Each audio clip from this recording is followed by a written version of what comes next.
Have you ever noticed something strange about how the roads in Albany are named? Dawson Road goes towards Dawson, Newton Road goes towards Newton, Sylvester, Leary, Cordell, Moultrie. The name of the road usually tells you what city it's going towards. There was one road in particular that bothered me because I always wondered for years, like, where does this road lead? It's clearly like the other roads that leads out of the city, but I'm not seeing the name of this city.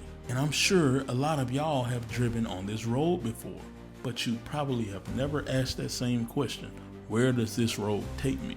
But every time I pass this road, I find myself asking this same question. Because unlike Dawson, Moultrie, Sylvester, or Newton, I don't know anybody that lives or has lived in this town. I've never met a person who claims this town. We ain't played no football teams from there. I ain't never seen no welcome sign for this city. It's nothing there. It's just a road, and that's weird to me because roads usually lead somewhere. But after I started doing some digging, I found out some things that sound completely made up. Matter of fact, if somebody else told me this story, I would be like, look, tell me whatever liquor you drinking and let me have some. Imagine this, it's Southwest Georgia nearly 200 years ago. There's no Walmart, no TikTok, Facebook, ain't no light poles. It's just dirt roads, horse-drawn wagons, cotton, and mosquitoes the size of small birds. And right outside of what would eventually become Albany, Georgia, sit one of the richest and most important places in Southwest Georgia. It wasn't just a crossroads, it wasn't just some small little settlement, it was a legit town. They had businesses, doctors, churches, merchants, schools, money, influence. They had it all. This was a legit place. This was the kind of place where important people lived. Matter of fact, if you would have visited Southwest Georgia back then, this was the place to be. They would have pointed at this town before they ever thought about pointing towards Albany. There was a time in Southwest Georgia history where Albany was not the main character. You had people who had built their whole life around this area, and they just know, like, we got a piece of history. We got some land. We got it good here. My family is going to be well known in these parts for years. People believing that they have something in this town that's going to last forever. And honestly, why wouldn't they? Because everything was going right until it wasn't. Because then something showed up that nobody could stop. And honestly, today, we barely even notice these things. And that was mosquitoes. And I know that sounds crazy, right? Because it's like mosquitoes. Like, I know y'all probably thinking, Meech, I killed 3 mosquitoes before breakfast this morning. If you live in the South, gnats and mosquitoes are just a natural part of life. Seeing the mosquito truck drive through the neighborhood is a routine thing for the summer. But back then, they didn't have a mosquito truck, and mosquitoes carried malaria. So people started wondering why, when we come to this city, all of a sudden, people just up and getting sick.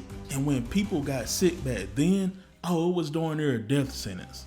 So really, folks was asking the question, like, maybe is this town cursed? You got businesses struggling because most of the town is passing away or sick, and fear is just starting to spread all around this town. And just when you thought that it couldn't get no worse, Albany got lucky. Because just when things were looking its worst for this small town, Albany built a railroad. And a railroad back then was like having a highway come through. We got loads of commerce. This is where everybody wanted to do business at. We had the railroad, we had the river.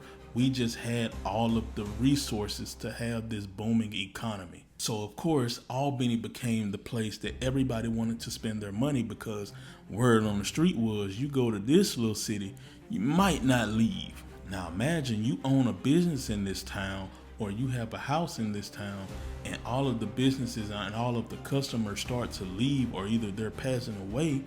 You have no choice but to leave yourself at some point. Because when your future starts to leave, you gotta make a decision. They didn't leave because of war or because of a disaster or because anybody was forcing people to leave this town. They left because a town down the road simply had better opportunities. And that's exactly what happened. And this town right outside of Albany, Georgia slowly started moving into Albany. Families, businesses, churches, schools, them horse-drawn wagons, until eventually the impossible happened.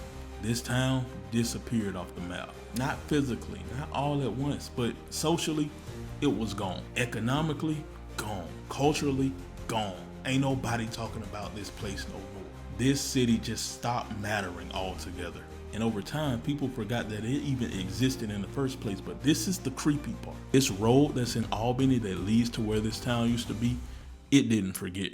That road is still there, almost like a tombstone letting you know this is what used to be here. And every day, thousands of people drive past or down this same road. But this road leads to a town that almost made Albany non-existent. It's almost like naming this road after this old forgotten town. It's like Albany is just dangling above it saying, ha ha, you didn't make it. And this road's name became my clue to what used to be there, where this road used to go.